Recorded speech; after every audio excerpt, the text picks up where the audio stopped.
bonsoir à toutes et à tous et bienvenue dans cette nouvelle émission de C'est l'occasion d'en parler. Salut Kurt, comment ça va ? Eh ben, salut, ça va plutôt pas mal, ça va. Bon début de semaine, reposé, serein.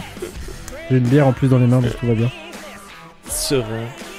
Et forcément que tu es serein et heureux et reposé et joyeux et fier et tout ce qui est positif à dire parce que nous avons une nouvelle membre dans cette équipe.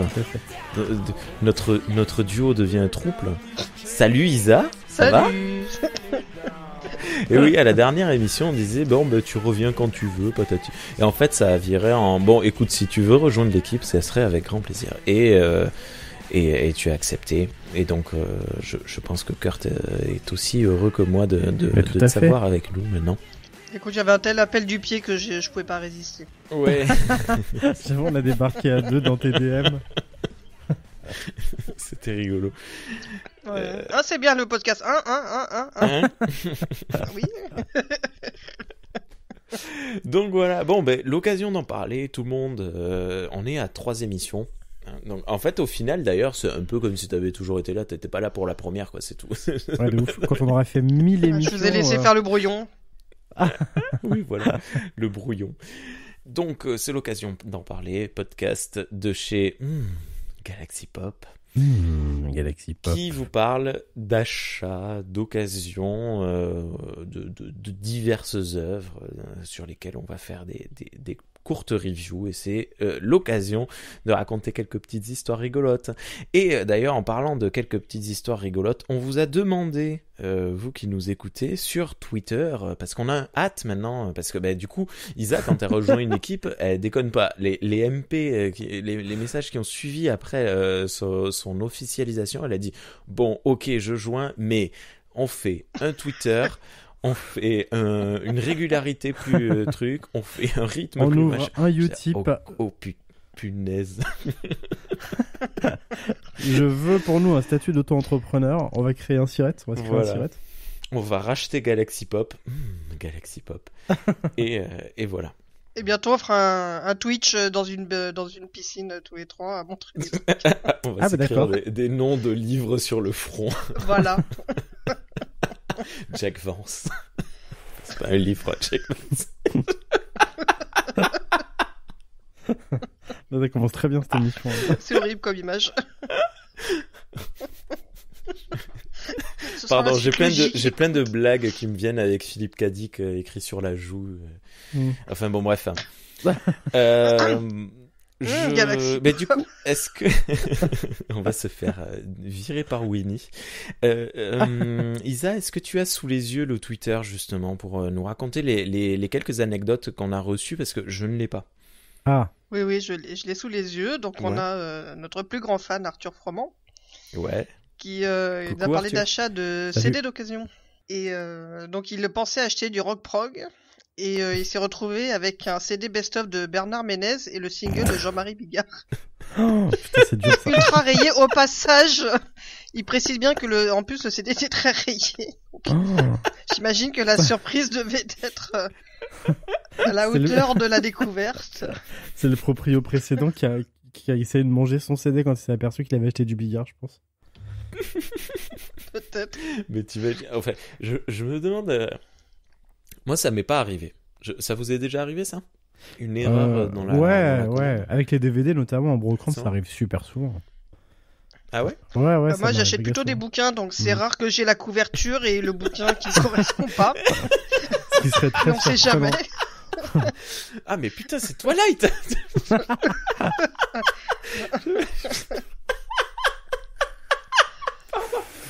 Mais bon, on en fera un numéro spécial si ça arrive. Je sens que Twilight, ça va devenir notre Némésis. Qu'est-ce qui t'est arrivé, Kurt, là-dessus ? Ça m'arrive archi souvent. Mais quand je te parle de DVD, en plus, je parle aussi du format DVD. Ça m'arrive aussi avec les jeux vidéo. En brocante, en fait, faut faire super. Non, mais alors, en fait, même le must, si tu veux. Alors là, j'ai une anecdote, par contre, de ouf. Et ça, je me suis aperçu que c'était une arnaque super courante en brocante. Je me suis vraiment, vraiment fait niquer. Je faisais une brocante à Paris. À l'époque, j'habitais à Paname. C'était il y a, je sais pas, 7-8 ans peut-être. Non, un peu moins. Enfin bref, on s'en fout. Et j'étais en... De Paris, oui. Je venais juste de m'acheter une Game Boy Advance, en fait, en brocante, dans un état irréprochable, en boîte et tout. J'étais super content. Et du coup, j'ai écumé, là, pendant les mois qu'on suivit, qu'il y avait pas mal de brocantes. Et à la recherche de jeux de Game Boy Advance, je voulais me taper des RPG de l'époque que j'avais loupé. Donc j'arrive sur un petit stand et tout qui payait pas de mine en brocante et une petite boîte dans laquelle il y avait donc pas mal de jeux Game Boy Advance et notamment les Zelda de la Game Boy Advance. Alors je sais plus comment il s'appelle, je crois que c'est le Minish Cap, celui qui m'intéressait particulièrement et que j'ai trouvé à cette brocante en fait, et donc j'étais super content, d'autant que le mec en fait il m'a dit wow, ça c'est 5 balles, tu vois. Donc je crache les 5 balles en me disant ouais, je fais une putain d'affaire, en fait limite je suis en train d'arnaquer le mec et j'étais hyper content. Je mets la cartouche dans ma poche, j'en rachète une ou deux autres en fait, je sais plus ce que j'achète avec, mais enfin on s'en fout. Et je fais le tour de la brocante et au moment de rentrer chez moi en fait, du coup j'essaie la cartouche pour voir si elle marche et en fait je m'aperçois que le jeu c'était pas du tout Zelda, le gars avait remplacé en fait l'étiquette, ce bâtard, pour vendre en fait sa merde. Je pense que personne d'autre aurait acheté sinon s'il avait gardé l'étiquette de base.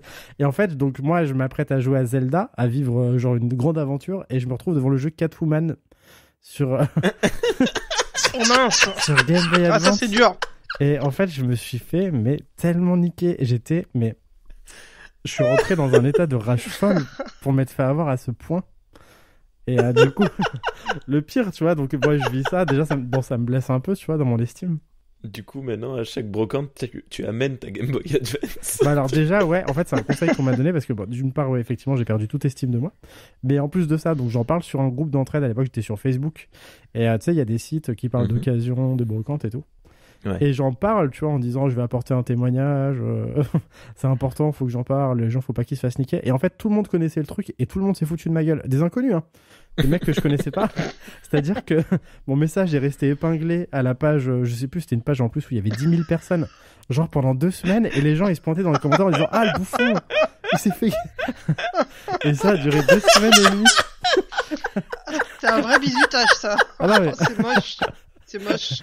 Et depuis, j'ai rage quit Facebook et je suis en thérapie. Voilà. Mais non, mais vraiment, ça c'est. Faut avouer que c'est vicieux parce que c'est encore. Il y en a qui vendaient des jeux, mais des jeux copiés, quoi, gravés. Ouais. Et qui vendent ça, bon bah c'est classique. Mais là carrément qui tripote la cartouche pour mettre une autre étiquette, c'est le niveau au-dessus, là. Bah ouais, mais en plus, c'est archi connu, vraiment. Je suis tombé de haut. Vraiment, j'étais naïf à l'époque. Ou alors, peut-être que... Enfin, je sais pas. Peut-être que ça venait juste de débarquer et que les gens se rendaient compte petit à petit que ça arrivait, tu vois. Mais je me suis vraiment fait niquer comme un bleu en pensant faire une bonne affaire et même limite en pensant au début que c'est moi qui arnaquais le vendeur, tu vois. Donc, quelque part, c'est peut-être le karma. Hein, mais... Qu'est-ce que t'en as fait de Catwoman Bah... je sais pas. Il doit être dans un tiroir, honnêtement. Le garde, je suis obligé de le garder. Avoue, tu y as joué. Ça.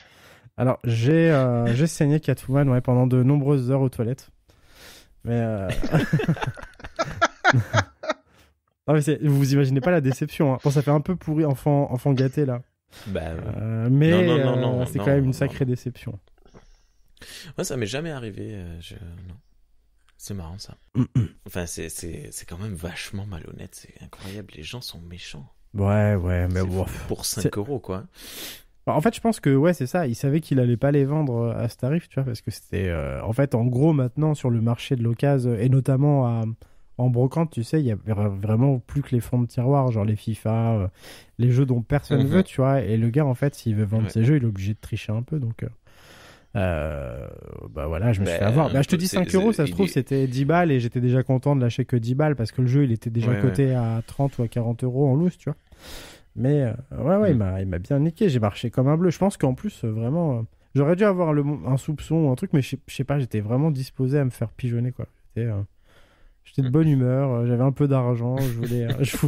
Quand j'ai vu Zelda, je me suis dit, il est pour Wham, et en fait, pas du tout. Mais non, mais oui, mais c'est logique. Bon, tu n'as rien à te reprocher. Ouais, merci, c'est gentil de me soutenir. Bah, d'ailleurs, en parlant d'anecdotes d'arnaque, donc on a Petit Calix, Bruno, de son prénom, qui nous a parlé d'une mésaventure qui lui est arrivée. On en avait parlé déjà l'épisode précédent, c'est un gros classique, hein, qui avait vendu une édition limitée d'un bouquin de Stephen King, sans chercher à spéculer. Et en plus, il a joint un autre livre en cadeau. Et le lendemain, il a retrouvé le livre sur le même site d'occasion avec ses propres photos.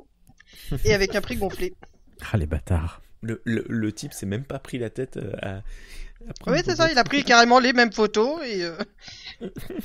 Putain, c'est atroce, ça. Juste pour faire de la promo, petit Calix, si je dis pas de bêtises, membre de Stephen King France. Hein. Non, je dis des bêtises. Oui, tu dis des bêtises. Il fait pas partie du podcast Stephen King. Il s'appelle pas du tout Non, Petit mais alors, Calix, sa barbu, tu confonds peut-être avec Grand Poil. Non, oui, mais je les confonds pas. Mais il me semblait qu'il faisait partie de la team. Désolé, petit Calix, de cette erreur. Pardon. Oh, bah, c'est un homme de bon goût, de toute façon, il aime King, donc... Bon, désolé. Ouais, mais la spéculation, voilà. C'est toujours notre ennemi, sauf quand on peut en profiter, tu vois. C'est ce que je racontais la dernière fois avec le fameux Conan. Ouais. Dont j'ai pas trop honte, ça va. Bien, on va commencer à parler sérieusement. Qui veut commencer de vous deux? On n'en a pas parlé en dehors du micro. C'est justement l'anecdote, enfin, c'est rapide, hein, sur... parce que le livre que je voulais présenter ce soir, c'est Plunge, de Joe Hill. Bien connu sous... c'est l'auteur de Lock and Key, et le fils du non moins célèbre Stephen King. Il est cool, Joe Hill. Ouais. Bon, les adaptations sont moins bien, mais ces bouquins sont très bien. Oui, bah ça.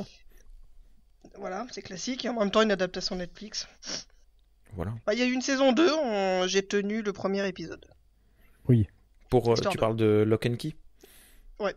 Mon épouse est en train de la regarder en ce moment, et pareil, autant elle a plutôt bien aimé la saison 1, mais là, la saison 2, elle m'a dit, au bout de 2-3 épisodes, elle m'a dit, putain, c'est vraiment mauvais. Je trouvais déjà la saison 1 mauvaise. Et donc, voilà, Plunge, qui est sorti vraiment plus tôt dans l'année, je crois, enfin au moins il y a quelques mois, et que j'ai guetté un petit moment. Alors, c'est vrai que moi, je préfère toujours aller dans les boutiques comme Boulinier ou Gibert. Et j'ai dû quand même prendre mon mal en patience parce que celui-là, il était vachement dur à trouver.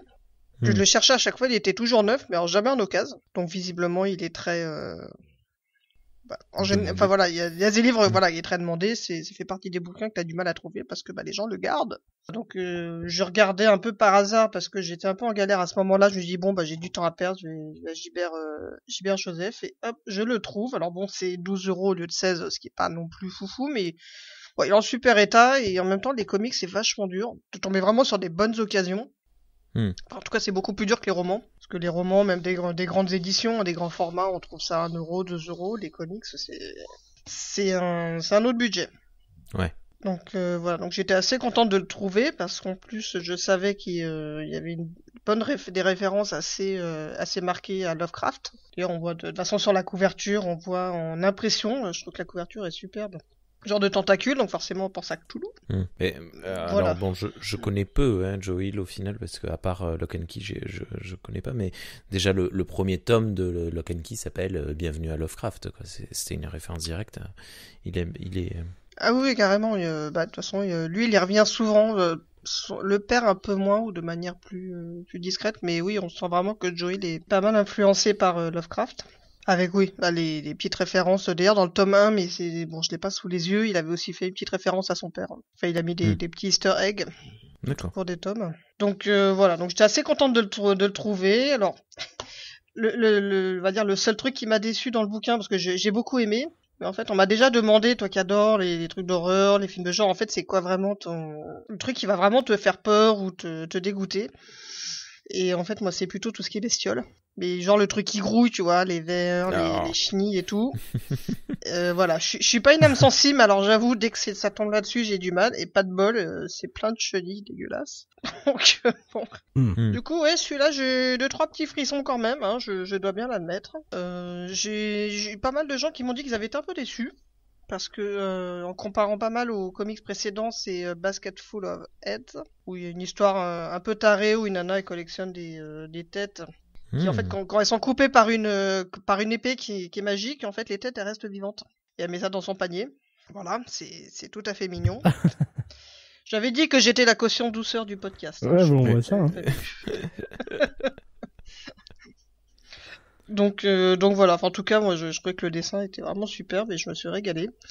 Bon, bah voilà. Après, c'est juste le truc, c'est qu'il y avait plein de bestioles plein de chenilles et c'est dégueulasse.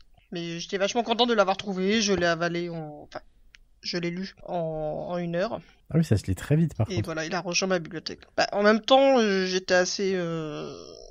On est pris dans l'histoire. Hein. Moi, franchement, j'ai beaucoup aimé. J'aimerais bien qu'on me dise, ou alors peut-être en privé, qu'est-ce qui vraiment n'a pas trop plu. J'ai l'impression qu'il y a un accueil un peu mitigé sur celui-là. Ah. Alors que, bon, en fait, c'est une opération de récupération parce qu'il y a eu on a reçu un signal d'un bateau scientifique, mais qui a disparu il y a 40 ans.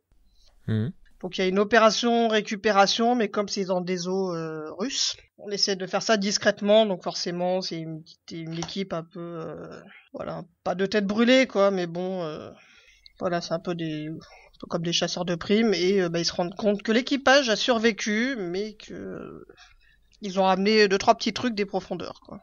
Ah. Voilà, c'est tout à fait délicieux, mais ça se lit très bien et c'était passionnant. Cool, c'est cool. J'ai jamais lu Joe Hill. Et alors vraiment jamais. Et pourtant, Dieu sait à quel point je suis fan de son père, mais j'ai jamais été attiré par l'œuvre de son fils du tout. Du tout. Et pourtant, j'ai jamais entendu parler de lui. T'as pas en vrai, essayé non, mais... ou... Ah non, j'ai jamais essayé, à vrai dire, si tu veux. Bah déjà, j'ai rarement croisé, alors peut-être parce que je fais pas attention, mais j'ai rarement croisé son nom en librairie ou sur les sites d'occasion. Et tu l'as pas vu le film Horns? Non. Ah c'est si. avec Daniel Radcliffe. Ouais, tout à fait, ouais. C'est de lui? Et ben c'est une adaptation de son bouquin. D'accord. Eh ben écoute, oui, si, je l'ai vu et j'avais bien aimé à l'époque. Voilà. Bah, non, cool. je l'avais trouvé vraiment cool. En plus, c'est fait par Alexandre Aja, si je me trompe pas. Ouais. Donc voilà, c'est une adaptation d'un roman de Joe Hill. D'accord. Mais oui, mais maintenant que tu le dis, c'est vrai que j'avais voulu voir ce film parce que c'était un film d'Aja. Mais je n'avais même pas fait le lien avec Joe Hill du tout. Plutôt bonne surprise, du coup. Tu nous conseilles un de ses bouquins en particulier en dehors de Plug, du coup? Bah, Joe Hill, en fait, j'avoue que j'ai plusieurs de ses romans, mais j'ai pas eu le temps de les lire. Ouais. Par contre, si les comics vous n'avez pas encore lu, je passe ma petite annonce en toute discrétion. Comme Matt. Parce qu'en fait, j'ai de Lock and Key, j'ai les 6 tomes. Et Matt aussi.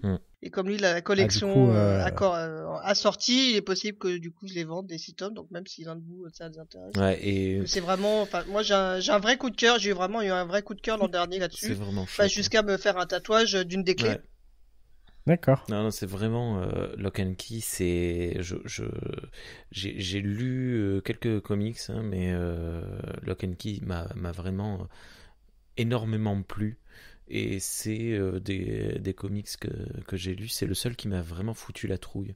Quand il y a la méchante là qui sort du puits, j'ai eu un frisson quand j'ai lu ça. Oui. C'est la première fois que ça m'est arrivé en BD, tu vois. J'ai jamais eu ça. C'est vraiment Lock and Key, c'est vraiment chouette. Et tu sais, ça a un ton, moi j'aime beaucoup. C'est vraiment. Ah oui, il y a une vraie ambiance. C'est pour ça que j'ai été aussi déçu par l'adaptation de Netflix. Bon, très édulcorée, mais bon, je trouvais ça dommage. Enfin, moi, c'était vraiment un vrai coup de cœur. Je l'avais connu par le podcast Le Roi Steven. Ah oui, c'était ça le nom du podcast. Et voilà. Alors je me trompe de personne, de podcast. De personnes. Comment ça s'appelle déjà le tout podcast? Mélangé. Salut à petit Calix. Je me désolidarise des membres du Roi Stéphane. Je vous aime, le Roi Steven. Steven. Ouais, moi aussi non, je vous aime. Steven. Non, il y a que toi qui dis Stéphane. Oui, bah ça va. Non, l'ensemble, la grande majorité des Français, je pense. Oui. Non, mais moi j'ai appris que ça dit Steven quand j'ai découvert le podcast. Hein. Bah ouais, ça fait que 3 ans que je dis Steven, et encore je me force parce que après quand j'en parle aux proches, je dis Steven, hein. Bon, Stephen King. Tu sais, façon. Steven, c'est la version snob un peu, tu sais. C'est ça. On s'est enculé là. T'as lu Steven, toi? Qui ça? Je veux dire Stephen. Ouais, bah, oui, Stephen King. Oui, je vois très bien. Est-ce que tous les auteurs ont leur petit nom? Filou Kadik. Pilou. Oh là là, ce petit Filou. Ok, est-ce que tu as probablement, je crois qu'il avait en plus. Ouais, vas-y. Non, j'allais enchaîner, excuse-moi. Bah, tu peux enchaîner parce qu'en fait, j'allais sortir une anecdote qui n'existe pas du tout. Donc, j'étais là en mode, il a un petit surnom. Après, je me suis dit, est-ce que t'es sûr de vouloir te lancer là-dedans? Est-ce que si tu le retrouves pas, t'es dans la merde? Du coup, non, vas-y, on va couper ça au montage et puis on va partir sur ta seconde question. Est-ce que tu as d'autres choses à nous dire à propos de Plug? Plunge. Non, pas Plug. Plunge. Écoute, je te conseille pas d'acheter un plug en occasion, par contre, vraiment. Bah, surtout pas plug de Joel. Écoute, s'il est propre, nettoyé à l'eau, hein, c'est tout. Oh. Avec du savon. Ah bah, c'est propre, ça va. J'ai jamais essayé ça en occasion, non. Non, mais ça suffit. On est sur Galaxy Pop. On est là pour parler de pop culture, pas de. Pardon. Pas d'autres choses. D'autres choses à dire sur Joel ou. Non, là tout de suite, j'ai pas d'anecdote. Il n'y a plus rien qui vient. Ok. Du coup, ça a été assez rapide. Du coup, Kurt, à ton tour, de quoi est-ce que tu vas nous parler ce soir ? Bon, alors c'est très compliqué, je t'avoue, parce que, comme d'hab, je sais plus quand on s'est dit exactement qu'on enregistrait, mais c'était il y a pas très longtemps. La cabane dans les bois. Alors, ouais, voilà. Alors oui, non mais alors... Du coup, je me suis dit, je vais mater La cabane dans les bois et tous les garçons aiment Mandy Lane parce que c'est deux films que j'ai chopés il y a pas très longtemps en occasion, en brocante, et que c'est des films, si tu veux, que j'avais maté quand j'étais ado ou jeune adulte. Je sais plus quand sont sortis ces deux films, genre en les téléchargeant de manière totalement... voilà. Sur des sites russes. Et en fait, c'est deux films qui m'ont beaucoup marqué, pas pour les mêmes raisons forcément, mais Mandy Lane, en fait, à l'époque où je l'avais vu la première fois, je lui trouvais une patine vraiment cool. Il y avait quelque chose d'un peu sulfureux dans le film, je trouvais, et en plus l'image était vraiment ouf, je trouve. Enfin, la réelle était vraiment ouf. D'accord. En tout cas, c'est ce que je me disais à l'époque. J'étais ado, et je crois que c'est Mad Movie qui m'avait donné envie de voir ce film, parce qu'ils avaient fait un super article sur ce slasher, en fait. Ce renouveau du slasher à l'époque. Et du coup, voilà. Donc, avant-hier, en fait, je me suis calé à 21h dans ma télé en disant, bon, je commence par lequel des deux. Et je me suis dit, allez, on va commencer par Mandy Lane, parce que la cabane dans les bois, en fait, je l'ai vu il y a peut-être un an. Et c'est celui enfin, j'avais des souvenirs encore frais du film. Donc, j'ai voulu me faire Mandy Lane. Et ça a été catastrophique. J'ai passé un super mauvais moment. Ah ouais ? Ouais. Parce que j'hésite souvent à l'acheter. Il arrête pas de revenir assez rapidement dans mes... Ouais. Je crois que typiquement, c'est le film que tu vas trouver qu'en occasion. Je sais pas s'il a été réédité récemment en Blu-ray. D'accord. Je sais pas quelle vie il a eu au cinéma, s'il a bien marché à l'époque. Je sais pas comment il a été distribué, je t'avoue. Mais c'est typiquement le genre de film, je pense que... Ah ouais ? Moi, juste de nom. Eh ben, en plus, le nom, il est cool, je trouve, pour un slasher et tout. Ça change vraiment des gros noms du slasher de l'époque. Oui, bon après, c'est très bizarre parce que tous les hommes aiment Mandy Lane. Pour un slasher, c'est assez spécial. Bah, c'est assez spécial, d'autant que le pitch du film, si tu veux, il y a une révélation finale, en fait, qui est en accord plus ou moins avec le nom du film. Je vais pas spoiler ici, même si, franchement, c'est un film, en fait, assez oubliable. On va pas tenir le suspense plus longtemps. D'accord. Je l'ai vu donc avant-hier et j'ai vraiment pas passé un bon moment du tout. J'ai trouvé les personnages vraiment foireux. La réal que je trouvais léchée à l'époque, en fait, elle est vraiment ridicule et elle en fait trop, elle est poussive. C'est absurde, en fait, tous les effets que le gars... Je crois que c'est... Alors, je sais plus comment il s'appelle, le réal, mais il a pas fait grand-chose de génial, en fait, à part ça. Il a fait Warm Bodies, donc on a déjà parlé, je crois, ou peut-être que j'en avais parlé avec Winnie. Et on t'a perdu. Il tente plein de trucs en termes de... Vous m'entendez ? Oui, mais on a eu 5 petites secondes de vide. Ouais. Bah, c'est dommage parce que c'était les 5 secondes les plus intenses de ma vie. J'ai dit des choses incroyables. J'espère que tu l'as enregistré, hein. Je sais pas si je vais les répéter. C'était incroyable. non, mais voilà, juste pour revenir sur le film, en fait, ça vaut vraiment pas le coup d'en parler parce qu'il est pas suffisamment mauvais pour que j'en parle en me foutant de sa gueule et il est pas bon du tout, en fait. Il est juste vraiment, c'est un film très moyen. Qui était marketé, packagé comme le renouveau à l'époque du slasher et en fait, vraiment pas, quoi. Vraiment. En plus, limite, aujourd'hui, je le trouve très malaisant. Comment dire, la manière dont le réal filme des adolescents et notamment des adolescentes et tout, c'est assez... je trouve ça un peu creepy maintenant. Ça, alors, on avait une discussion hier avec mes voisins. Donc, on est deux couples de trentenaires, quoi. Et on discutait et on parlait d'une série qui s'appelle Sex Education, dans laquelle on voit des adolescents joués par des adultes qui ont beaucoup de relations sexuelles. Et en fait, on se disait, mais c'est quand même bizarre de regarder ça quand on est des adultes, de voir un film. Ouais. Enfin, tu sais, il y a un côté un peu malsain, justement, ouais, un peu étrange.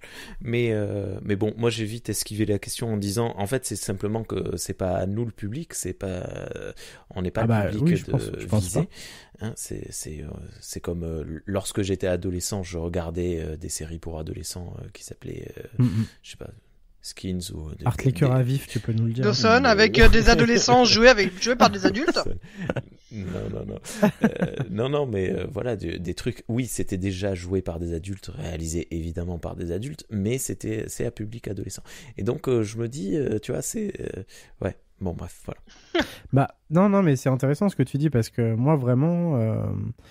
J'ai entre le souvenir que j'ai de ce film et la manière dont moi je l'avais reçu à l'époque, ce qui m'avait fait ressentir les enjeux entre les ados, tu sais, où t'as en fait tous ces garçons, tous ces adolescents qui sont tous absolument amoureux de la même fille. Et quand je dis amoureux, c'est vraiment la version niaise et gentille ils ont envie de l'éclater en fait, parce que pendant tout le film, les gars c'est des gros porcs dégueulasses, c'est fou. Qui essaye vraiment juste de choper Mandy Lane, donc l'héroïne du film. C'est ça, dans ce sens-là, éclaté. Je comprenais pas. Oui, alors. D'accord. Ah, pardon, oui. C'est comme ça, Slasher n'aurait pu comprendre ça autrement. Mais oui. Ouais, sur le coup, j'étais là. Oui, mais non, attends, pas du tout, en fait. Non, je dis éclaté parce que vraiment, c'est dans ce sens-là vraiment que le film est trash, enfin, volontairement trashouille et vulgaire.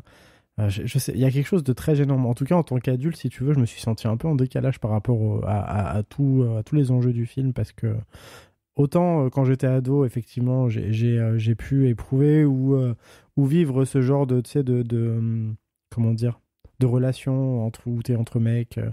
Et les nanas et les filles commencent à te rendre un peu fou, un peu dingue, et tu fais des choses, tu dis des choses que tu penses pas forcément, mais enfin, tu sais, où t'es en permanence dans un jeu de séduction un peu bizarre, un peu niais, et à la fois aussi très trash. Enfin, les hormones. Ouais, quoi. mais c'est une phase les hormones, de l'adolescence. Ouais. Et du coup, c'est assez insupportable de voir mais ça. Mais ce film, en aujourd'hui, fait, il est pas sorti en salle en France, directement DVD. Et il a mis un petit moment à être distribué, parce qu'il a été tourné en 2006. Et il est pas arrivé sur les écrans aux US avant 2013. Attends, 2013, tu veux me dire que... Non, c'est pas possible. Si. Non, mais attends, parce qu'on est en 2000... Non, ans. c'est pas possible. Non, il a dû sortir en France en DVD, en tout cas, ou alors moi je l'ai vu en version sous-titrée, peut-être mais il est sorti en fansub. Je l'ai vu. Non, d'accord. Après, au cinéma, il est sorti en 2013 chez nous, c'est ça? Non, en fait, après c'est Wikipédia. Il a été tourné en 2006 et il explique que ça a été vachement compliqué en fait à distribuer, parce qu'il a fait des festivals, mais il a mis du temps à sortir, et notamment en France. Oh, ça va. Désolé. C'est méchant. Donc voilà, en France, il est sorti directement en DVD. Festival, là, ou c'est moi qui...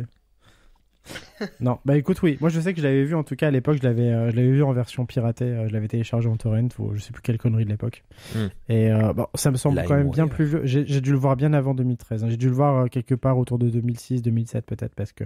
Bah, il est sorti en DVD, mais en fait, il n'a pas pu sortir en salle avant 2013. Ah, d'accord, c'est sorti en salle. Ok, ça marche. Bon, voilà. Bah, du coup, je l'ai vu dans sa version DVD. Donc, j'étais assez jeune, et voilà. Bon, il m'en mettait plein les yeux, et puis je trouvais l'idée un peu innovante pour l'époque, mais en fait...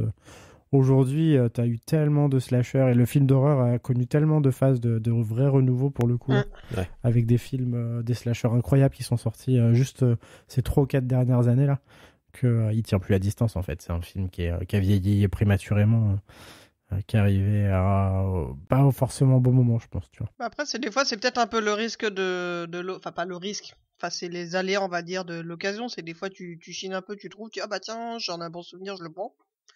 Et finalement, quand tu le revois, tu le vois avec ton regard d'adulte, et bah, t'es moins enthousiaste d'un coup. Ça vous a déjà fait ça, ou là typiquement ce qui s'est passé, c'est qu'on était en brocante et tout, je le vois genre au milieu des piles de DVD, genre je le vois de loin le film en fait, je vois Mandy Lane, je fais oh putain, et ma copine me demande pourquoi je m'excite et tout, je lui dis mais non, ce film il est incroyable. Peut-être tu vas avoir peur du coup en le voyant. Et genre, la pauvre. Ah ouais, trop bien et tout, et elle a dû regarder.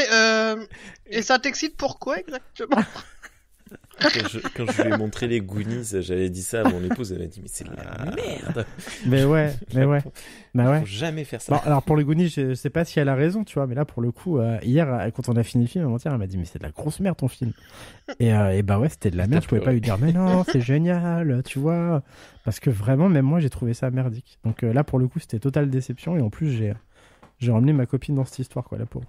Et du coup, qu'est-ce que tu vas en faire? Eh ben, je vais le garder parce que. Non, je parlais de ta copine. Ah. Oui, évidemment, je parlais du film. Écoute, tu vas le garder? Je vais aller la voir, je vais lui demander. Il y a moyen que je me fasse virer de la maison, par contre. Donc ça se termine très bien cette histoire. Non, mais qui va s'occuper des enfants? Moi, ça fait partie de mes conditions d'achat, en fait. On en avait parlé dans le pilote. Je me suis établi quelques règles. Certaines sautent, mais la règle du je ne veux pas regretter mon achat tient toujours. Et c'est vrai que les quelques fois où j'ai regretté mes achats, Rambo 2, le dernier Riddick, des trucs comme ça, je les regarde et dès la fin du visionnage, je poste une annonce et je les remets en vente directe, ou voire je les donne, ou des trucs comme ça, parce que c'est pas possible en fait. Je veux pas garder de choses pour lesquelles parce que à la limite, tu vois, il y a pas mal de films à la fin desquels je me suis dit bon, voilà, j'ai pas passé un mauvais moment. Mais par contre, si un film que vraiment je n'apprécie pas, je ne veux pas le garder chez moi, quoi. Ouais, je comprends ton point de vue. Je comprends. Bon, après, vendre un DVD pourri à 50 centimes, tu vois, genre poster l'annonce, prendre des photos, trouver un paquet à la bonne taille, aller à la poste et tout. Des fois, c'est dépenser beaucoup d'énergie pour un film qui vaut pas vraiment le coup, tu vois. Ou alors, faut faire des lots. J'ai beaucoup de films de merde qui restent. Faut faire des lots et tu glisses celui-là entre deux. Ou sinon, tu fais des lots. Ou tu le mets en cadeau quand tu vends un truc et paf, petit cadeau de vendeur. Ah non. Et moi, j'achète parfois de la merde volontairement, tu vois, pour compléter des sagas, par exemple. Ça, c'est un truc que je fais. Je sais que c'est absurde. D'accord. Tu vois, Terminator, là, par exemple, il me fallait tous les films, donc y compris les 2 derniers. Et je les ai tous, quoi. Je les ai tous achetés séparément, tu vois. C'était même pas à l'eau. Je les ai cherchés. J'ai chiné pour trouver 2 films de merde, tu vois. Même le dernier. Non, donc, mais bon. Ça Quand je dis film de merde, Non, mais en fait, si tu veux... À partir du moment où Terminator 2... Quand tu sais que Terminator 2, moi je l'ai vu quand j'avais 10 ans, qu'il a imprégné ma rétine, mais de manière définitive, que c'est mon film de cœur, en fait. Il y a, si tu veux, quels que soient les efforts... moi j'avais une petite moto quand j'étais enfant et j'étais John Connor. Ouais, non, bah oui. Ouais, j'avais une petite moto à essence, parce que quand on grandit dans le Gers, on a souvent ça... Et les Parisiens. Et du coup, j'étais John Connor. Je faisais exprès de démarrer comme il faisait, ce qui n'avait aucun sens sur ma petite moto. Mais enfin, bon, bref, je me retournais. Là. Non, mais ouais, c'est. Oui, je vois ce que tu veux dire. Et mais par exemple, pour la saga Mission Impossible, pareil, le 3e, je ne l'aime pas du tout, ce 3e film. Et pourtant, je l'ai parce que j'aime beaucoup le 2. Moi, c'est le 2 que je supporte pas. Mais... Oh non, mais vous êtes méchant. Non, mais ça fait un excellent jeu à boire à chaque fois que Tom Cruise fait un truc hyper héroïque et paf, tu bois. Et le comac est éthylique à la fin. Quand il fait exploser la voiture avec son Uzi, là, c'est génial. Enfin bon, bref. Ah non, mais non, c'est la fin, le meilleur. C'est John Woo, quoi, c'est forcément. Ça fait 4 heures qu'ils se battent dans le sable, il laisse vivre son ennemi et paf, il baisse la tête. Putain, le flingue qui est là, qu'il a perdu il y a 4 heures dans la bagarre. Je l'ai vu au ciné, on a tous applaudi. Voilà, il tape dans le flingue, le flingue lui saute dans les mains et paf, il tue le méchant. On a applaudi au cinéma. Mais c'est génial. En fait, si, non, je suis d'accord avec Rémi, c'est assez cool quand même. Ouais. Oui. Non, si. Mais non, mais je vois ce que tu veux dire. Mais là, tu parles dans le cadre d'une saga, oui, bon. Remarque, oui. Ouais. Non, mais tu regardes le 1 et après tu regardes là, tu fais, oh là, il s'est passé quoi? Ouais, c'est vrai que c'était... après, moi j'aime bien l'évolution de... Bon, si on doit faire un hors-sujet là. Oui. J'aime beaucoup l'évolution des films Mission Impossible. Ouais, le 4 et le 5, ça va. C'est une saga qui a super bien évolué, je trouve. Ghost Protocol, il est merveilleux. Et c'est un film extrêmement trekien, parce qu'il fallait faire un point Star Trek. C'est un film extrêmement trekien. C'est le seul de la saga qui accentue mais c'est Abraham, et appuie énorme... Non. Il y a un vaisseau spatial? Non, c'est le 3, Abraham. C'est le 3, Abraham. Ah oui, excuse-moi. Et donc, dans le 4, en fait, le message du film, c'est le travail en groupe paiera plus que l'individualisme. Seul, on va plus vite. Ensemble, on va plus loin. Incroyable. Vous êtes toujours sur Galaxy Pop. Est-ce qu'il disait ça, genre en s'accrochant à une main à la pale d'un hélico en train de décoller ou Non, il s'accroche à une main à la tour de Dubaï, la plus haute du monde. Voilà. Et avec son gant qui fonctionne plus et qu'il a deux doigts. Ah, Tous les oui, gadgets c'est cette scène foirent qui est dans ce incroyable. film. Mais ce film est vraiment chouette. Enfin bon, bref. Voilà. Ouais. Non, mais voilà. On en parlera dès que l'un de nous va avoir toute la saga en occasion. Donc, tout le monde ouais, je est t'avoue amoureux que- de Mandy Lane. Tout le monde aime Mandy Ouais. Lane. Oh, je sais plus comment il s'appelle en français. Tout le monde aime. mais- Il y a 2 versions, j'ai l'impression, en français. D'accord, C'est pas un bon film du tout. C'est un film qui a très mal vieilli, très vite, je pense. d'accord. Et que vraiment, si vous avez gardé un bon souvenir de ce film lors de votre premier visionnage, peut-être pendant l'adolescence, en tout cas il y a plus de 10 ans, gardez ce souvenir. Voilà. Chérissez-le, gardez-le, mais retournez pas voir ça, quoi. Il y a des films, toi, Isaac, que tu aimais beaucoup adolescente et quand tu les as revus adultes, tu les as conspués. J'étais en train justement d'y réfléchir parce qu'au passage, Ouais, c'est marrant, j'étais en train de je faire suis en aussi. train de faire un challenge cinéma qui s'appelle. Enfin, il y a le compte Fucking Cinéphile. Ils ont fait un challenge pour l'année de 70 films avec des énoncés Ouais. particulièrement alambiqués. Il y en a un justement qui s'appelle Parce que les passions fanent un jour. Et il fallait trouver un film qu'on avait vraiment kiffé quand on était gosse et qu'on trouvait pas terrible une fois adulte. Alors là je dirais tout de suite en tête, c'est L'Enfant sacré du Tibet que je surkiffais quand j'étais gosse. On l'a vu et revu Oula, ça avec me dit un les truc, frangins et quand je l'avais revu, bon, Aïe. c'était voilà quoi, c'était l'humour d'Eddie Murphy, mais bizarrement ça passait mieux dans les années Ah 90. oui, c'est ça, ça y est. Ouais. Voilà. D'accord. Ouais. Des personnages, des acteurs qui restent très très ancrés dans leur époque. C'est ça. Je sais pas si quelqu'un a osé voir Un prince à New York 2. J'ai bien aimé le film quand j'étais gosse et j'ai pas voulu. J'ai pas voulu. Je préfère garder mes souvenirs intacts et même ne pas en voir le premier, tant qu'à faire. Il y a un podcast qui en a parlé, qui a dit du bien de. Je crois que c'est 24 FPS qui a apprécié un petit peu le. Ils ont de suite désamorcé en disant c'est pas incroyable, mais c'était assez sympa. Ils étaient heureux de voir Eddie Murphy revenir. Apparemment, il revient et il est heureux d'être là, quoi. Mais j'ai pas vu le film et j'ai pas vu le premier non plus, donc. C'est comme Ça me fait penser à un truc, c'est absurde, je sais pas si on le gardera au montage. Ça. Mhm. Mais vous avez vu la pub récente là avec Jamie Foxx pour alors je sais plus quelle marque d'ordinateur. C'est Je crois qui que c'est Jamie Foxx? Acer. Ah, c'est Jamie Foxx, l'acteur. en fait, Oui, pardon. Oui. c'est Django, Oui, non, Django mais oui, dans le c'est film bon. de Tarantino. Oui, désolé. Et du coup, dans la version, putain, c'est super raciste. Dans la version française de la pub là, ils lui ont mis la voix d'Eddie Murphy, s'il te plaît. Ah. Et donc Ok.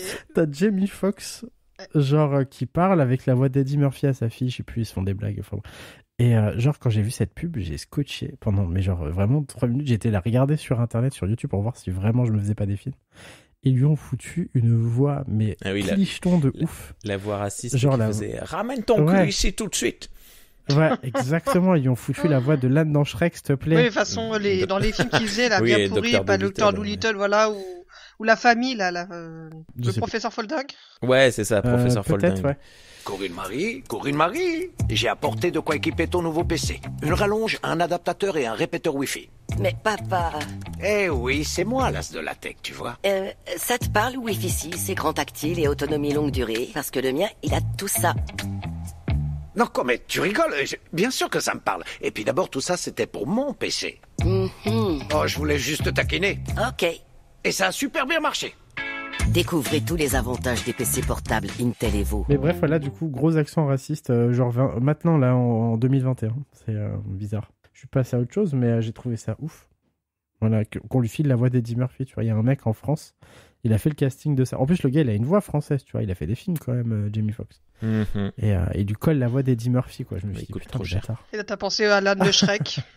Mais oui, mais carrément, bah t'es obligé maintenant. T'es obligé. Ouais, j'ai vu dans sa bio avec quand même Eddie Murphy qui a fait la voix de l'âne de Shrek. Et ouais, bon, il a fait 2-3 trucs avant Bah quand oui, même. c'est ça en fait. Oui, il a fait son propre rôle, quoi. C'était Eddie Murphy en fait, Voilà. avant d'être l'homme de Shrek. C'est ça. Ce sera la surprise du montage alors si on le garde. Bah, je sais pas. Bon, après, on verra si on le garde. Ça se trouve. Bah, on dénonce. Hein. Moi, j'ai trouvé ça on ouf. Hein. dénonce. Mais bon, j'ai a priori, je suis le seul. Juste si ça fait rire à ma copine quand je lui ai montré, mais bon. Ça se trouve, c'est moi qui me fais des films. Parce que ta copine est raciste. Et bah, elle en prend plein la gueule ce soir. Je suis désolé. Là, je viens de l'abandonner. Elle a pas de compte Twitter, j'espère. Désolé, Madame Plisken. Alors, si elle a un compte Twitter Ah, et qu'elle dit très régulièrement, du coup, il va falloir que je lui fasse un cadeau pour m'excuser de tout ça. Alors que je suis pour rien, c'est toi depuis tout à l'heure qui l'attaque, Rémi. À la gorge. Désolé vraiment. Est-ce que tu veux Ouais, en sera profiter pour parler aussi de la cabane dans les bois, de la maison dans la maison dans les bois? La maison, la cabane au fond du jardin. Cabane au fond. Oh, non, je l'ai pas fait. Bon, écoute, déjà, c'est un film qui vaut plus le coup, là, par exemple, déjà. Alors, je sais pas s'il est sorti conjointement à Mandy Lane. Je crois qu'il est plus ancien, même si je me trompe pas. Parce que le 2011, casting, la c'est un cabane dans les bois. vraiment- Bah voilà, du coup, j'ai bien préparé mon émission, moi, ça se voit. Donc 2011, La cabane dans les bois, un excellent film que je recommande chaudement, avec un casting vraiment aux petits oignons, je trouve. Vraiment la crème du slasher de l'époque, tu sais, qui se prenait pas au sérieux, vraiment années 2000. Donc tous jeunes, tous bodybuildés, tous très beaux, tous très clichés aussi. Avec Thor. Et en fait, c'est un film qui démarre avec Thor, exactement, ouais. Il y a Thor, et il y a Captain America aussi, si je me trompe pas. Je crois qu'il est dedans aussi, hein. Attends, j'ai la jaquette quasi sous les yeux, là, va falloir que je regarde. Ah non, j'aurais retenu, c'est avec Chris Evans. Ah ouais, donc c'est ok. D'accord. Donc, et c'est un film qui démarre vraiment comme un slasher basique, un peu à la Evil Dead, qui est pas un slasher pour le coup, là, mais en fait, ça démarre, c'est pas vraiment un slasher, ouais. C'est vraiment un film de... disons que ça démarre comme un remake vraiment cliché d'Evil Dead. Où t'as un groupe de potes qui se retrouvent dans une cabane, du coup, comme le dit le titre du film, qui est au fond d'une forêt. Et le film, il commence très vite à partir dans la parodie parce que, du coup, ils arrivent dans cette maison qui est archi hantée. C'est probablement la cabane la plus hantée du monde parce qu'il y a tout qui se met à partir en couille dans la baraque. Et la porte du sous-sol s'ouvre, ils descendent et là, ils tombent sur, genre, vraiment la petite boutique des horreurs. Où t'as, tu vois, un peu comme dans Evil Dead où quand ils descendent, ils tombent sur le Necronomicon, ils l'ouvrent, ils disent une incantation et ça réveille les morts. Sauf que là, en fait, t'as peut-être des dizaines et des dizaines d'artefacts qui sont censés être magiques. Et du coup, chacun y va, tu vois, ils sont tous là en train de farfouiller dans la... Et tous sans le faire exprès. Active en fait ouvre la voie à différents monstres. Ouais, je vois l'idée. Et donc en fait ça commence comme ça, ils se font tous plus ou moins dégommer pendant une bonne partie du film jusqu'à ce qu'au milieu du film, enfin on l'avait déjà plus ou moins deviné, mais en gros on apprend que tout ça c'est un genre d'expérience que ces jeunes sont filmés en fait. Ah là là, ça c'est vraiment les années 2000 quoi.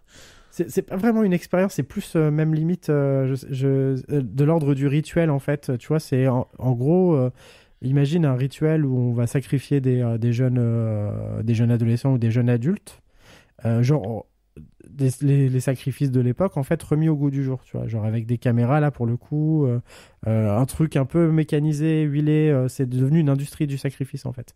Ou pour satisfaire les dieux, plutôt que d'amener des jeunes à l'hôtel et de les découper. Là, on les fout dans une fosse avec plein de monstres en fait qui vont les buter. En gros, c'est ça le délire du film.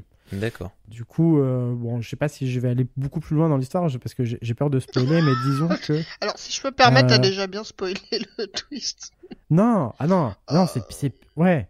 Non, mais c'est pire encore parce que après ils accèdent. En fait, bon. J'ai pas spoilé d'ailleurs parce que j'ai pas dit qu'à la fin, il se passe ça. Voilà. Non, je vais spoiler du coup. Alors, parce que honnêtement, vraiment, ça... je fais partie de la team, on s'en fiche. Oui. Ouais, mais en plus ça fait tout le sel du film, c'est qu'il est cool. Si tu veux, le spoil, c'est pas, tu révèles pas un élément majeur de l'histoire. Enfin, c'est un peu surprenant si tu veux, mais le film de toute façon, il se vaut largement parce que au niveau graphique, au niveau visuel, c'est quand même une grosse start. Du coup, en fait, en gros, une partie du groupe, en fait, des jeunes là qui va survivre à cette nuit et découvrir en fait l'entrée du sous-sol en fait de la base où ils sont. Et du coup, ils vont accéder aux coulisses du show. Aux coulisses du show, voilà, exactement. Et ensuite, sans faire exprès, ou en faisant exprès, je sais plus comment ça se passe. Bref, ils libèrent en fait tous les monstres. Absolument tous les monstres depuis la création de ce truc. Et qui vont dégommer tout le personnel en fait de cette boîte là, du coup, qui fait du sacrifice Et ça va devenir un gros bordel où tout le monde va se faire découper. Enfin voilà, c'est jouissif en fait parce que du coup c'est super inventif. Il y a des monstres dans tous les sens. Les effets spéciaux ont pas trop vieilli. Mais quand je te dis que t'as des monstres dans tous les sens, c'est que tout le monde est représenté, quoi. T'as le zombie, t'as le tueur à la hache, t'as le serpent géant, t'as des scorpions géants, t'as des monstres, des trolls, enfin t'as de tout en fait. Oh, c'est cool. Et ça découpe. Et ouais, et du coup...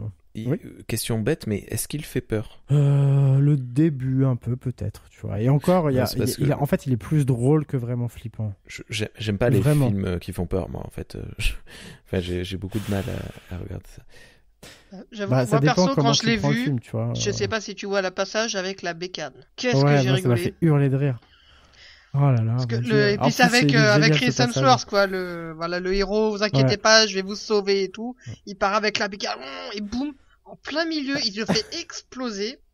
Parce qu'il y avait un genre de dôme, en fait, qui protégeait, on va dire, la zone de jeu. Et là, mais voilà, c'est hyper solennel juste avant, puis moi, je pense qu'ils l'ont pas choisi, ils l'ont pas choisi par hasard.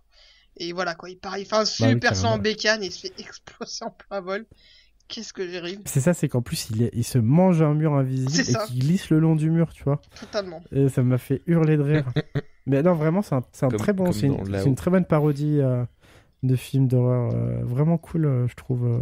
En plus, il est très réussi, même au niveau du gore et de l'horreur, il est tout à fait crédible. Ouais, disons que c'est en plus d'être une vraie bonne parodie, tu vois, c'est aussi un vrai bon film d'horreur qui me rappelle pas mal de trucs en plus, d'autres films, d'autres créateurs, d'autres réals que j'aime beaucoup. Je trouve qu'il y a une patte un peu tarantinesque dans le film. D'accord. Enfin bref, du coup, parce que lui aussi, en fait, ça fait partie, comme Mandy Lane, c'est un film qu'on retrouve assez régulièrement dans les trucs d'occasion. Enfin, du moins, je trouve. C'est typiquement le film, en fait, je pense, qui n'existe, enfin, qui aurait été voué, qui aurait disparu si l'occasion n'existait pas. Parce que je pense pas qu'il ait cartonné à l'époque de sa sortie. Pareil, je l'ai vu parce qu'à l'époque, je téléchargeais énormément de films et du coup, ça m'arrivait de pouvoir télécharger des dizaines de films par semaine, tu vois. Et ça lui a deux pieds. Et du coup, j'ai vu à l'époque quasiment tout ce qui sortait au cinéma, quasiment instantanément, tu vois, mais de chez moi. En qualité de merde sur un tout petit ordi en plus. Mais enfin bref, du coup, ouais, je pense que ce film, pareil, il existe plus pour grand monde, hein. Comme Mandy Lane, tu vois, toi tu connaissais que de nom à la rigueur, parce que tu t'intéresses au marché de l'occasion. Mais je pense qu'il y a beaucoup de gens, si je me trompe, j'espère que vous viendrez me le dire sur le Twitter de l'occasion d'en parler, mais je pense que vraiment c'est des films qui sont aujourd'hui plus connus du tout, quoi. Tu crois? Ou connus d'une niche. Honnêtement, hein. Pour moi, l'indicateur, c'est le nombre de... Tu vois, c'est aujourd'hui, sur YouTube, t'as pas mal de vidéastes qui parlent de films d'il y a 10-15 ans, tu vois, qui deviennent cultes aujourd'hui. J'ai rarement vu des gens parler de Mandy Lane et j'ai encore plus rarement vu des gens parler de La cabane dans les bois. D'accord. Pour moi, c'est un indicateur, mais peut-être que je me trompe, tu vois. Peut-être que je me trompe totalement. Mais il y a plein de films comme ça de l'époque. Il y a des films qui m'ont beaucoup marqué, que j'ai revus récemment, là, du coup, parce que je me refais un petit délire. Genre, il y a La maison des 1000 morts, je sais pas si tu l'avais vu, ou des 1000 fantômes.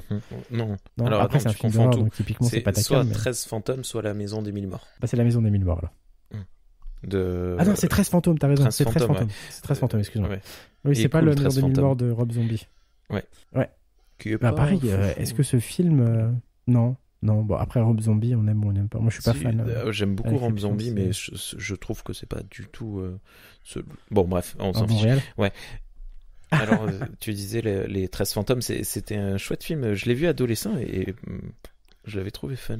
Je pense que là, on peut remercier le marché de l'occasion encore, parce qu'aujourd'hui, tu le trouves plus nulle part, en fait. Et, ni sur les plateformes de streaming, ni dans les magasins spé qui vendent des DVD. Ouais. Donc tu le trouves que en occasion, quoi. Et je pense pas qu'il ait été édité en Blu-ray. D'accord. Donc on le trouve dans les plateformes et en payant. D'accord. Le 13 fantômes, c'est ça, tu dis? Ouais, par exemple sur Amazon, YouTube, tout ça, on le trouve, mais juste en payant et pas. D'accord. Est-ce qu'il y a quelqu'un entre vous deux qui veut dire quelque chose? Entre nous deux? Toi, t'avais pas envie de... Alors, pas forcément de présenter quelque chose, mais... oui. Oui, non. On n'a entendu ni anecdote, ni review. Le gars, il est là pour présenter maintenant. Je suis retraité, moi, je vous rappelle. Bientôt, il va arriver sur scène en lançant son micro. En faisant... Salut, connard. Non, mais vu que le sujet venait pas, j'en ai pas parlé, mais oui, j'ai une petite anecdote rigolote. Ouais. J'ai récupéré Voilà, là, vas-y, on t'écoute. enfin j'attends la livraison d'une partie encore, mais j'ai eu un bouquin qui s'appelle Star Trek: The Official Guide to the Animated Series, donc un livre qui revient sur la série animée Star Trek, qui est une série de cœur que j'aime énormément. Peut-être que j'en parlerai un jour dans c'est l'occasion d'en parler, parce que j'ai acheté les Blu-ray d'occasion, et qui ont été édités en France contre toute attente. Personne ne connaît cette série en France, et je sais pas pourquoi ça a été édité. Ça a été édité en France. Je sais pas pourquoi. Et bon, bref. Et ce bouquin, bon, pour le coup, n'a pas eu, et je pense qu'il n'aura pas de traduction en française, revient sur l'histoire de la production de cette série animée qui est magnifique. Et donc, je l'ai eu sur... alors, le vendeur, peut-être que vous connaissez, si vous achetez des bouquins en anglais, c'est Rare Wave UK.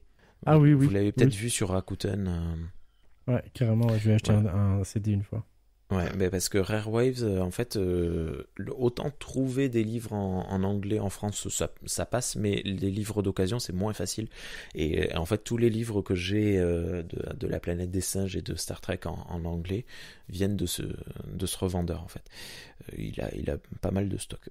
Et alors attendez, j'ai pas fini de vous faire la liste, donc j'ai récupéré ça, et j'ai récupéré 6 films, dont certains qui n'entrent pas du tout, mais pas du tout dans mes critères d'achat, donc je rappelle moins de 5 euros. Là, j'ai eu Dark Crystal, Labyrinthe, Superman Returns, Impitoyable, Final Fantasy, que j'aime beaucoup, je dois faire partie des rares personnes à aimer ce film, et Les Fils de l'Homme.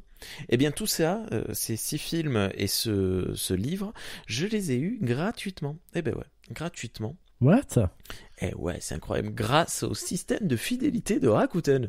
Si vous allez sur Rakuten... Désolé, j'étais en train d'enchaîner.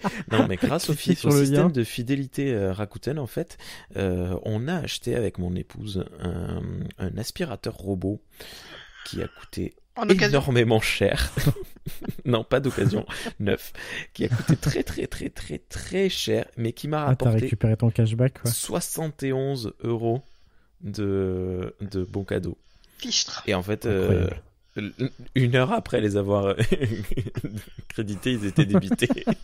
Ah, c'était le bon plan. Mais non, chérie, on va le faire sur Rakuten, comme ça après ça fera des points cadeaux, et bam, il a renouvelé tout son stock de DVD. Alors, honnêtement, on a acheté sur Rakuten parce que c'est là où ça s'est joué à une histoire de 20 € pour cet aspirateur robot, mais on a cherché sur d'autres sites vendeurs et c'était là où on l'a trouvé le moins cher. Mais voilà, et quand j'ai vu votre achat vous créditera dans 3 jours 71 €, j'étais là... J'ai fait un panier de suite et j'ai attendu et du coup voilà, donc j'ai eu ce super bouquin parce que vraiment enfin j'insiste, la série animée Star Trek est assez géniale, donc si vous avez un compte Netflix vous pouvez la découvrir, elle y est dessus. Ouais, série The Animated série, il y a 2 saisons pardon, et il y a en tout une quinzaine d'épisodes je crois, je sais plus exactement combien. Et ça vaut vraiment le détour. C'est le prolongement. Bon, j'en reparlerai dans une émission, mais c'est le prolongement direct des 2 premières saisons de Star Trek original. C'est-à-dire vraiment des concepts de SF assez rudes et sympa sur un format assez court, hein. Je crois que les épisodes ils durent 25-30 minutes, donc tu peux regarder le premier épisode et te faire une idée assez rapidement. Par contre voilà, c'est de la série animée des années 70. Je vois à quoi ça ressemble parce que du coup il y a le dessin animé, il a été il a été source de mèmes qui sont excellents d'ailleurs, je trouve. Ah ouais, Du coup, c'est très drôle. je crois que je vois assez bien le style graphique. C'est l'animation qui doit être pas mal aussi. Il n'y a pas d'animation en fait. Il Ils ont bouge la collé bouche. 2 images. Voilà, c'est des gifs animés déjà. d'avance. D'ailleurs, j'en profite, totalement hors sujet, mais t'as vu que le 31 décembre, il y a à Paris, je crois, il y a un concert qui est donné avec toute la BO de Star Trek. C'est assez cool les concerts Star Trek. J'en ai jamais vu un seul, mais c'est des occasions à ne pas louper. Ça. Ouais. Voilà. Bah, du coup, je pensais à toi, voilà, tout simplement. Je sais pas si ça te disait. Bon, après le 31, je pense que t'as autre chose à foutre, mais. Oui, non, mais j'irai Ouais, jamais à c'est Paris, cool. moi, de toute façon. Pardon? Ben voilà, ben écoutez, merci beaucoup à tous les deux. Merci beaucoup Isa. Avec Un plaisir. petit mot pour finir. Galaxy Pop. C'est tellement bien joué, ça. T'as vu? Merci beaucoup Kurt, un petit dernier mot. Eh bien, Galaxy Pop. Punaise. Et alors, faut savoir que quand j'ai diffusé le pilote, j'ai reçu des messages des personnes qui étaient derrière Galaxy Pop qui m'ont dit bon, hein, on se fout un petit peu trop de ma gueule là, je trouve. Ouais, je vais encore me faire engueuler quoi. Mais bon. C'est comme ça, c'est le jeu, hein, voilà. Ben, merci encore à vous deux. Merci beaucoup, Petit Calix et Arthur. Bisous à vous deux. Et pour la prochaine émission, on annonce direct. On aura un invité. Et cet invité, ben, c'est qui, à votre avis? Celui qui le montre des petites vidéos aux petits urbains. Moi, je le connais bien, donc je vais pas jouer. Et des petits métals hurlants aux petits urbains. Ce sera donc Winnie Taniguchi, un des membres fondateurs de Galaxy Pop. Voilà. Galaxy Pop. Arrêtez, c'est pas possible, on va se faire engueuler. À très très bientôt, d'ici un mois normalement à peu près. Et d'ici là, on n'a pas de catchphrase pour finir. Longue vie et prospérité. Ah non, ça je peux pas faire ça. C'est sous copyright. Ça me dit quelque chose. Bon ben voilà, à plus, à bientôt. Ciao. Bye.